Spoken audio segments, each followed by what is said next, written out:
오늘 이 시간에는 시편 그 62번째 시간으로 네 짐을 여호와께 맡기라는 제목을 가지고 본문 말씀인 시편 55편 22절 말씀을 통해서 하나님께서 저와 여러분에게 주시는 말씀 함께 나누도록 하겠습니다. 우리가 살면서 인간이 겪는 가장 큰 고통 중에 하나는 바로 배신의 고통입니다. 내가 믿었던 사람, 내가 의지했던 그 사람, 내 편인 줄 알았던 그 사람이 나를 배신하고 나의 완전한 반대편에 서서 오히려 나를 무너뜨리려고 하는 그런 상황 가운데 처해 있을 때 인간은 가장 큰 고통 가운데 거하게 됩니다. 다윗 왕도 많은 이런 배신의 상황 가운데 있었고, 또 우리 주 예수 그리스도께서도 배신을 당하시는 그런 상황에 있었습니다. 우리 삶 가운데서도 누구를 의지하고 무엇을 예를 들어서 어린아이가 부모를 의지하고 또 부모가 나에게 정말로 나를 사랑해 줄 줄 알았는데 어린 나이부터 우리는 배신을 당하죠. 부모가 나를 정말로 무조건적으로 사랑하는 것은 아니구나, 나를 배신한 부모에게 배신을 당하는 경험을 시작하면서 우리는 정서적인 불안정을 경험하게 되는 것입니다. 어쨌든 이 배신의 감정이 우리를 휩싸일 때 우리는 가장 고통스럽지만, 그러나 그 상황 가운데서도 하나님께서 우리가 이것을 견뎌내길 원하시고 뿐 아니라 그것을 통해서 진정으로 의지할 분은 하나님 한 분밖에 없다는 것을 가르쳐 주시는 줄 믿습니다. 오늘 시편 55편은 표제가 다윗의 마스길 인도자를 따라 현악에 맞춘 노래라고 되어 있습니다. 그래서 성경학자들은 이 시편 55편이 바로 다윗이 고통 가운데 있을 때, 압살롬이 반란을 일으켰을 때, 특별히 다윗의 친구들로부터 배신을 당했을 때, 특별히 아히도벨이라는 친구로부터 배신을 당했을 때 그 심정을 적은 시라고 성경학자들은 이야기하고 있습니다. 이 아히도벨은 어떤 인물이고 왜 다윗이 이런 배신감을 느끼는 것이었을까요? 그 배경을 보기 위해서 우리가 사무엘하 15장 31절 말씀을 읽겠습니다. 어떤 사람이 다윗에게 알리되 압살롬과 함께 모반한 자들 가운데 아히도벨이 있나이다 하니 다윗이 이르되 여호와여 원하옵건대 아히도벨의 모략을 어리석게 하옵소서 하니라. 여기에 아히도벨이라는 인물이 나오는데, 이 인물은 다윗의 책사 역할을 했던 사람입니다. 그래서 다윗과 동년배라기보다는 좀 더 경험이 있고 나이가 많은 사람이라고 여겨집니다. 그런데 이 아히도벨이 얼마나 뛰어난 책사였는지 다윗이 너무나 많이 의지했던 사람이었던 것입니다. 그런데 다윗이 소식을 들었는데 압살롬이 반역을 일으켰을 때 아히도벨이 그 압살롬에게 붙었다라는 말을 들었게 된 것입니다. 듣자마자 다윗이 말한 것은 여호와여 기도하는 거죠. 원하옵건대 아히도벨의 모략을 어리석게 하옵소서라고 기도를 하게 된 것입니다. 얼마나 뛰어난 책사였다면, 책략가였다면 다윗이 이런 기도를 할 수밖에 없었을까라는 생각이 드는 것입니다. 믿고 의지했던 그 함께 있었던 오른팔과 같은 아히도벨이 이렇게 정면으로 다윗을 배반하고 대적했던 상황이었던 것입니다. 그 가운데 쓰여졌던 것이 시편 55편이라고 우리가 생각해 볼 필요가 있습니다. 그래서 시편 55편으로 우리가 가서 읽어보겠습니다. 1절로 3절 말씀.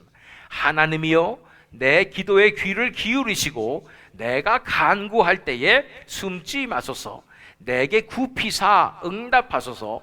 내가 근심으로 편하지 못하여 탄식하오니 이는 원수의 소리와 악인의 압제 때문이라. 그들이 죄악을 내게 더하며 노하여 나를 핍박하나이다. 그 고통 가운데 있을 때 압살롬도 자기의 아들이잖아요. 그런데 아들이 반역을 하고 배신을 하고, 또 아히도벨 자기 친구와 또 책략가였던 그가 배반을 하고, 이런 상황 가운데 그 극심한 심적인 고통 가운데서 다윗이 부르짖을 때 하나님 앞에 부르짖습니다. 내가 간구할 때 숨지 마시옵소서. 멀리 계지 마시고 내게 이 고개를 굽히사 응답하소서. 나를 보시고 나에게 응답하여 주시옵소서. 지금 내가 당하고 있는 이 상황을 살펴주시옵소서. 원수의 소리와 악인의 압제로 당하고 있습니다. 그들이 나를 핍박하고 있나이다 라고 고백하는 것입니다. 계속 4절로 8절 말씀 읽어보면, 내 마음이 내 속에서 심히 아파하며 사망의 위험이 내게 이르렀도다.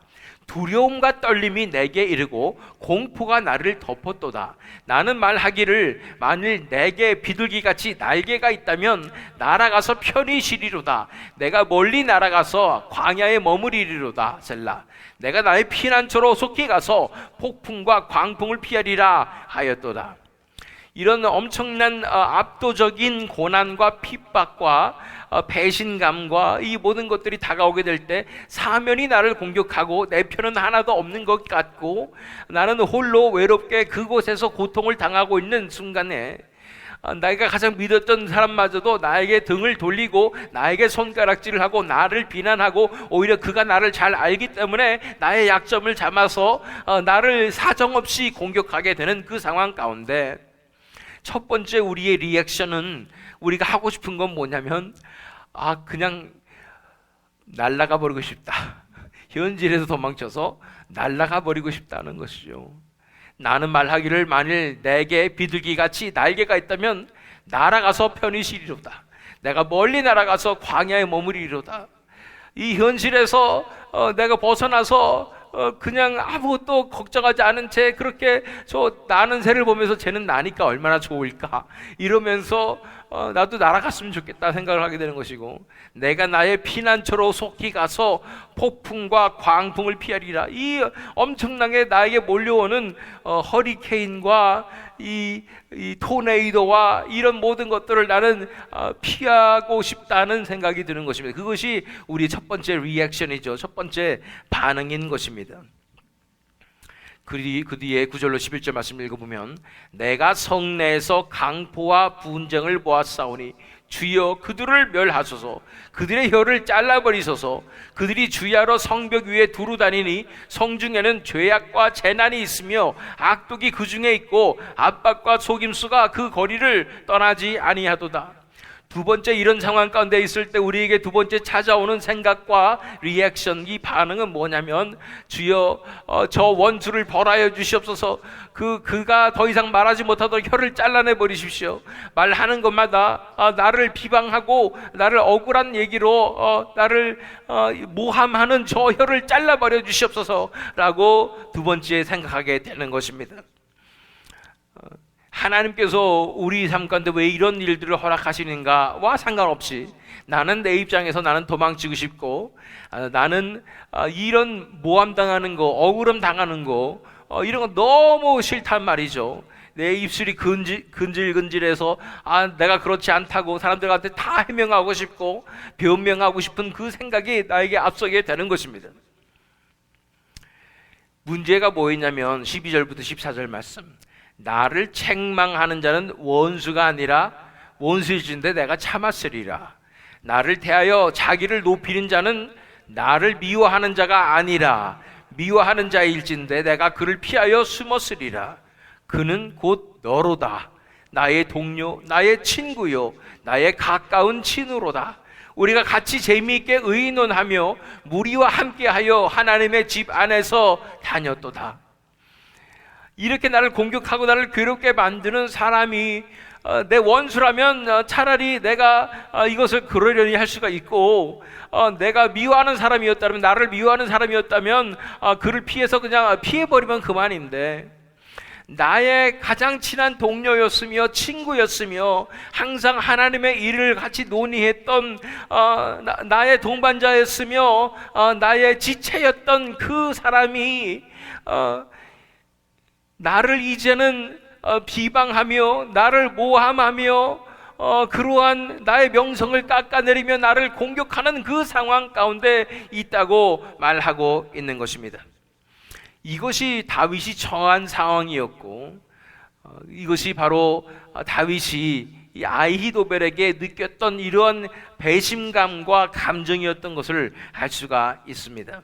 우리 사무엘하 16장 23절 말씀 읽어보면, 그때에 아히도벨이 베푸는 계략은 사람이 하나님께 물어서 받은 말씀과 같은 것이라. 아히도벨의 모든 계략은 다윗에게나 압살롬에게나 그와 같이 여겨졌더라.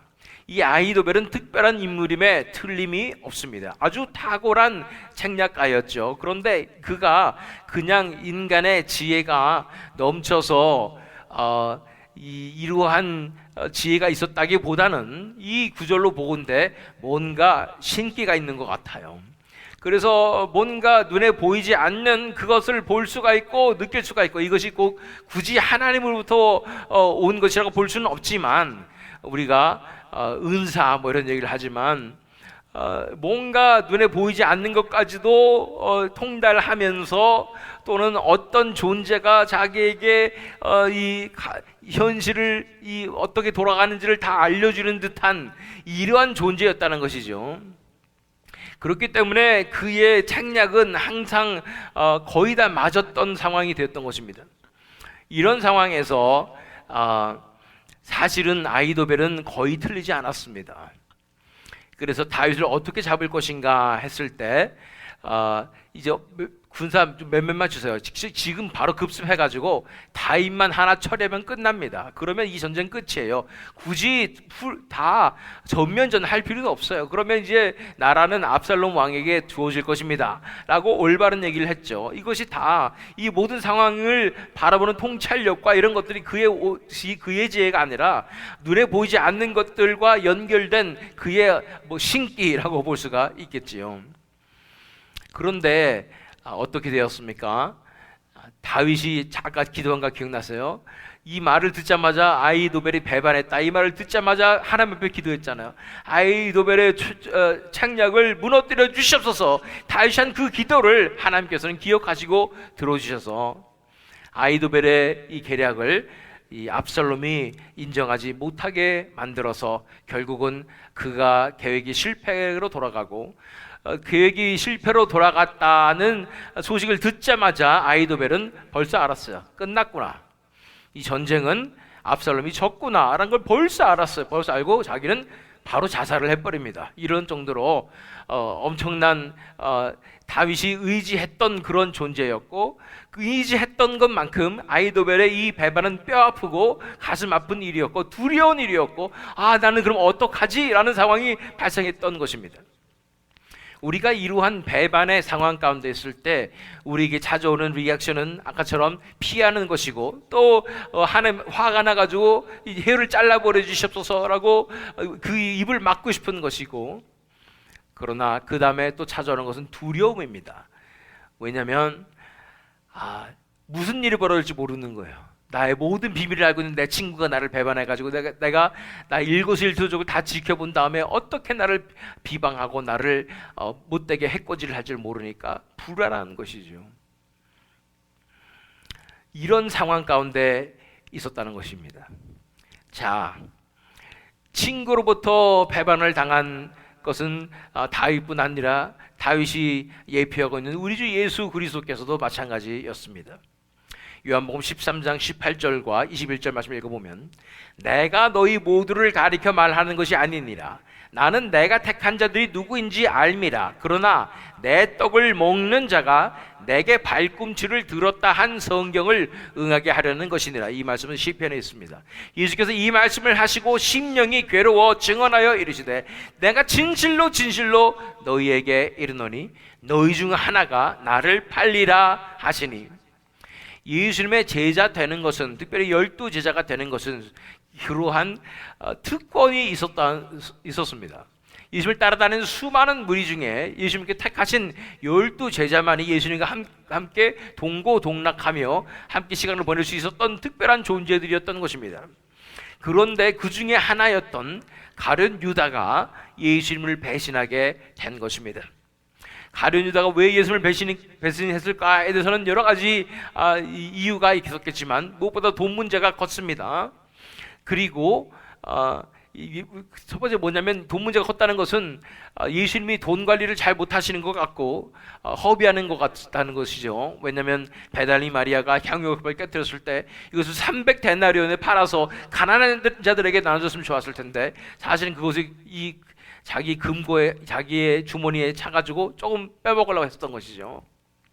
뿐 아니라 예수님께서 선포하시고 하는 행동들이 이 로마 제국에부터 건져내는 그러한 왕으로서의 메시아라기보다는 정말로 이상과 다른, 가서 성전이나 다 청소하시고 때려 부셔가지고 괜히 대제사장들에게 찍히고 이런 행동을 벌이시는 예수님을 못 믿어하는 그런 모습에서 가룟 유다가 예수님을 배신하게 되었고 은삼십에 팔게 되었는데, 물론 이것은 사탄이 들어간 것이지요. 그래서 이렇게 된 배신을 당하는 상황이었던 것입니다. 그런 상황에 대해서 계속해서 우리 시편 55편으로 돌아가서 20절로 21절 말씀을 읽어보면, 그는 손을 들어 자기와 화목한 자를 치고 그의 언약을 배반하였도다. 그의 입은 우유 기름보다 미끄러우나 그의 마음은 전쟁이요 그의 말은 기름보다 유하나 실상은 뽑힌 가리로다. 이 배신한 배반한 사람이 특별히 말을 잘하는 사람이어서 설득력이 기가 막히고 눈 하나 깜짝하지 않고 거짓말을 일삼는 사람이라면 그러면 아주 무섭습니다.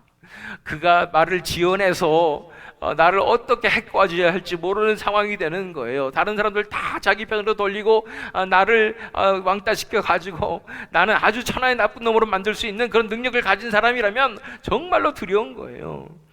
그는 손을 들어 자기와 화목한 자를 치고 그의 언약을 배반하였도다. 그의 입은 우유 기름보다 미끄러우나 그런데 그의 마음은 전쟁이요 그의 말은 기름보다 유하나 실상은 뽑힌 칼이로다 라고 말하고 있는 것입니다. 이런 상황이 우리에게 닥쳤을 때 우리는 어떻게 해야 됩니까? 피해야 됩니까? 날아가서 도망가야 됩니까? 아니면 폭풍우를 내가 피하는 그것을 위해서 기도해야 됩니까? 아니면 그들을 벌하여 주시옵소서, 혀를 잘라버리시옵소서, 말 못하게 막아주시옵소서 해야 됩니까? 아니면 두려워 떨어야 합니까? 그가 나에게 일으킬 해코지 때문에 내가 벌벌 떨고 있어야 합니까? 그렇지 않습니다. 우리는 하나님 한 분만을 의지해야 하는 줄 믿습니다. 우리 15절로 17절 말씀 읽겠습니다. 사망이 갑자기 그들에게 임하여 산채로 스올에 내려갈지어다. 이는 악독이 그들의 거처에 있고 그들 가운데에 있음이로다. 나는 하나님께 부르짖으리니 여호와께서 나를 구원하시리로다. 저녁과 아침과 정오에 내가 근심하여 탄식하리니 여호와께서 내 소리를 들으시리로다. 우리가 할 수 있는 건 단 한 가지밖에 없습니다. 그런 모든 고통과 고난을 지나면서 우리 주 예수 그리스도께서 하신 것도 겟세마네 동산에서 땀방울이 핏방울같이 떨어지도록 그렇게 간구하시는 것입니다. 하나님 아버지께 구하는 것입니다. 하나님 앞에 나와서 하나님 나의 상황을 돌아보시옵소서, 나를 건져내 주시옵소서, 나의 억울함을 살펴주시옵소서, 하나님께서 이 문제를 해결하여 주시옵소서 라고 간절히 부르짖게 되는 것입니다. 그때의 진정한 구원의 역사가 하늘로부터 오는 것입니다. 하나님께서 해주시는 것입니다. 우리 인간적인 해결 방식으로 이 지혜로 저 지혜로 내가 정치적인 노력과 수완으로서 여기 맞고 저기 맞고 해서 문제를 해결해 가지고 이 사람 설득하고 저 사람 설득해서 하는 것이 아니라, 나는 아무 말도 하지 않은 채, 나는 내 자신을 변명하지 않는 채 사람들이 나를 오해하건 뭘 어떻게 하든 상관이 없어요. 난 하나님 앞에만 엎드러지고 하나님 앞에 간구하는 것입니다. 하나님께서 아시지요. 하나님께서 내 상황 아시지요. 하나님께서 내 상황 가운데 해결하여 주시옵소서라고 하나님 앞에 부르짖게 되는 것입니다. 그 뒤에 18절 19절 말씀을 읽어보니까 나를 대적하는 자 많더니 나를 치는 전쟁에서 그가 내 생명을 구원하사 평안하게 하셨도다. 옛부터 계시는 하나님이 들으시고 그들을 낮추시리이다. 셀라. 그들은 변하지 아니하며 하나님을 경외하지 아니함이니이다. 하나님의 공의로우심을 믿으십시오. 하나님의 정의로우심을 믿으십시오. 하나님께서 반드시 이 모든 상황 가운데서 의인의 편을 들어주실 것을 믿으십시오. 그것이 시간이 걸려요. 그리고 그 가운데 우리는 그 고통 가운데 오해도 받아야 하고 낮춤을 당해야 하고 망신도 당해야 하고 왕따도 당해야 합니다. 그러나 이 모든 상황을 허락하시는 것은 그것을 통해서 우리를 낮추시며 하나님께만 부르짖게 하시며 하나님 앞에 간절히 구하게 하심으로써 우리가 하나님 앞에 은혜를 구할 때 하나님께서 건져주시는 그 놀라운 기적을 하나님께서 주시기 위해서 우리에게 이런 일을 허락하여 주시는 것이고, 우리 가운데 십자가와 예수님 닮는 그 고난과 예수님께서 당하셨던 그 배신당함과 이 예수님의 그 고난에 동참하는 기회를 주시기 위해서 이런 일을 허락하시는 것입니다. 그러나 우리가 믿고 의지하고 도살장에 끌려가는 어린 양같이 입을 열지 아니하며 오직 하나님께만 부르짖으며 기다릴 때 하나님께서 나를 건져주시고 하나님께서 내 명성을 회복시켜주시고 하나님께서 모든 일을 올바르게 돌려주시는 것입니다. 나를 대적하는 자 많더니 나를 치는 전쟁에서 그가 내 생명을 구원하사 평안하게 하셨도다. 옛부터 계시는 하나님이 들으시고 그들을 낮추시리이다. 하나님께서 하시는 것입니다. 그들은 나보다 능력이 많고 정치적인 수완도 많고 지혜도 있는 것 같고 또 아는 사람도 많고 그래서 그들이 더 강한 것 같고 그들의 말이 더 영향력이 있는 것 같고 이렇게 되는 상황에서 그들이 나를 깔아뭉개려고 그렇게 공작을 펴고 이런 모든 상황 가운데 있었을 때도 하나님만을 의지했을 때 하나님께서 그들을 낮추시는 놀라운 기적이 일어나는 것입니다. 자, 그래서 이제 본문 말씀에 들어갑니다. 22절 말씀이에요. 시편 55편 22절 말씀. 네 짐을 여호와께 맡기라. 그가 너를 붙드시고 의인의 요동함을 영원히 허락하지 아니하시리로다. 이 배신당하는 극심한 고통 가운데 내가 다루지 못할, 내가 핸들할 수 없는 그러한 엄청난 공격과 상황 가운데 놓이게 될 때에 우리가 할 수 있는 것은 이 나의 가진 이 짐을 여호와께 맡기는 것입니다.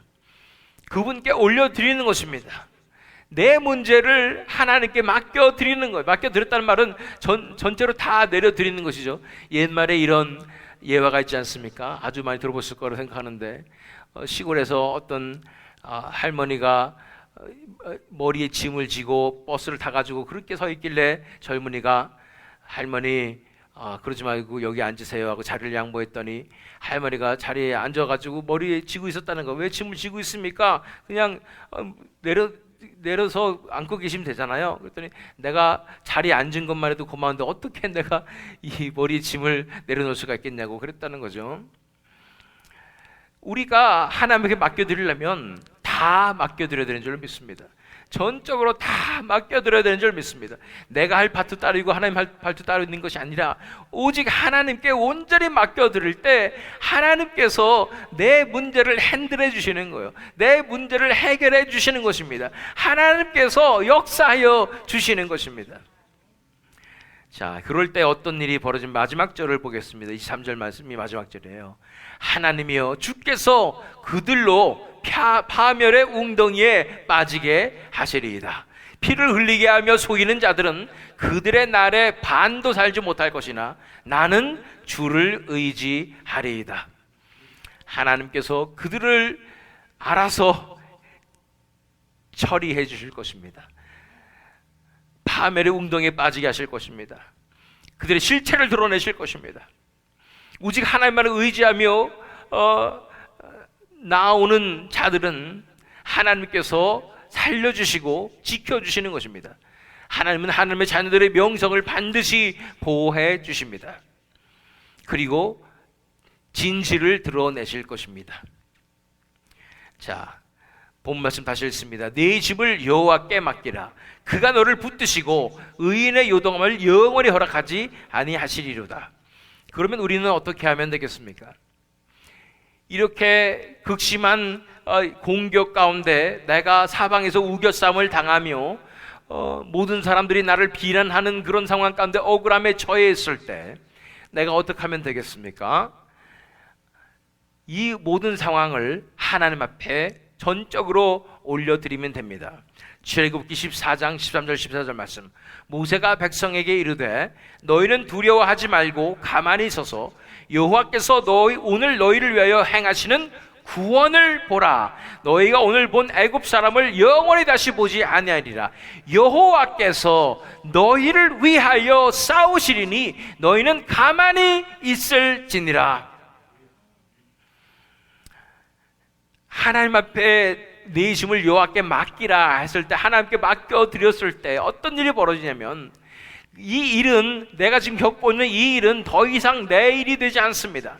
이것은 하나님의 일이 되고 더 이상 내 전쟁이 아닌 하나님의 전쟁이 되어버리는 것입니다. 하나님께서 핸들해 주시고 하나님께서 해결해 주시는 역사가 일어나는 것입니다. 하나님께서 우리를 위해서 대신 싸워주시는 것입니다. 저는요, 말싸움 이런 거 잘 못해요. 왜 못하냐면 제가 성격이 유해서 그런 게 아니라 제가 기억력이 없어서 말씀할 때마다 기억력이 딸려서 집니다. 과거를 다 내세우면서 막 다 따지고 들어가면 제가 그랬었나 이러면서 정신이 없어서 저는 이기지 못하는데, 우리 하나님은 다 기억하시는 줄 믿습니다. 무엇이 진실인지 하나님께서 다 알고 계시기 때문에 하나님께서 싸워주시는 거예요. 하나님께서 싸워주셔서 판결을 내려주시고 진실을 알려주시는 것입니다. 우리의 예수 그리스도께서 변호사가 되십니다. 우리 대신에 싸워주시는 것입니다. 그것을 의지함으로 우리는 우리 스스로를 변호하고 우리 스스로 해결하려고 하는 것이 아니라 오직 하나님 앞에 맡기며 예수 그리스도께 맡기는 것이 중요하다는 것입니다. 로마서 12장 19절 말씀 읽습니다. 내 사랑하는 자들아, 너희가 친히 원수를 갚지 말고 하나님의 진노하심에 맡기라. 기록되었으되 원수 갚는 것이 내게 있으니 내가 갚으리라고 주께서 말씀하시니라. 원수 갚지 말고 하나님의 진노하심에 맡기시길 바랍니다. 하나님께서 핸들하시게 내어주시면 됩니다. 그 감정 싸움과 그 스트레스와 그 상처와 고통 가운데 내가 싸매고 내가 해결하려고 노력하다가 그렇게 스트레스 가운데 있으면 나중에 7년 뒤에 암이 걸리죠. 그런 상황에 놓이지 말고 이 모든 상황 가운데 괴롭고 고통스러운 이 과정을 지나야 하지만 결국은 하나님을 의지하고 믿음으로 하나님께 다 맡겨드리라고 말씀하고 있는 것입니다. 예수 그리스도께서도 그 억울하고 힘든 상황 가운데, 고통받는 상황 가운데 제자들도 다 떠나고 모든 사람이 손가락질하고 모든 사람들이 못된 죄인이라고 십자가에 못 박으라 하고 외치는 그런 상황 가운데 예수님께서는 자신의 영혼을 오직 하나님께 맡겨드리며 겟세마네 동산에서 간구하며 또 십자가 위에서도 내 영혼을 아버지 손에 부탁하나이다 라고 맡겨드리셨을 때, 정의의 하나님께서 예수 그리스도의 죽음을 의롭다 하시고 그래서 그를 죽은 자 가운데서 살리시며 그를 이제 높이사 모든 무릎이 그의 이름에 꿇게 하시며 이것이 나의 아들이며 이것이 의로운 자라고 온 세상에 공포하시는 것입니다. 그래서 모든 무릎이 그의 이름 앞에 꿇으며 모든 입이 그를 찬양하게 되고, 그렇게 십자가에 못 박으라고 저주하며 손가락질하며 외쳤던 그 입술들이 이젠 그분의 영광을 찬양하며 그분께 감사하며 그분께 높임을 올려드리는 그 변화의 역사로 하나님께서 역사하여 주신 것입니다. 그러한 승리의 역사가 우리의 삶 가운데도 임하게 될 줄로 믿습니다.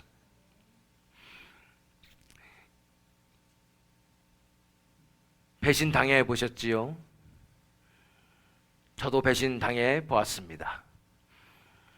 쓰라린 아픔이고 고통이지만 그 어떤 상황 가운데서도 하나님만을 의지하며 하나님께 다 맡겨드리는 그 믿음으로 나갈 때, 하나님께서 해결해 주실 것이라는 믿음으로 나갈 때 반드시 하나님께서 승리를 주실 것입니다. 그리고 그 하나님을 영원히 찬양하며 우리가 하나님 앞에 영광 돌리게 될 줄로 믿습니다. 기도하겠습니다.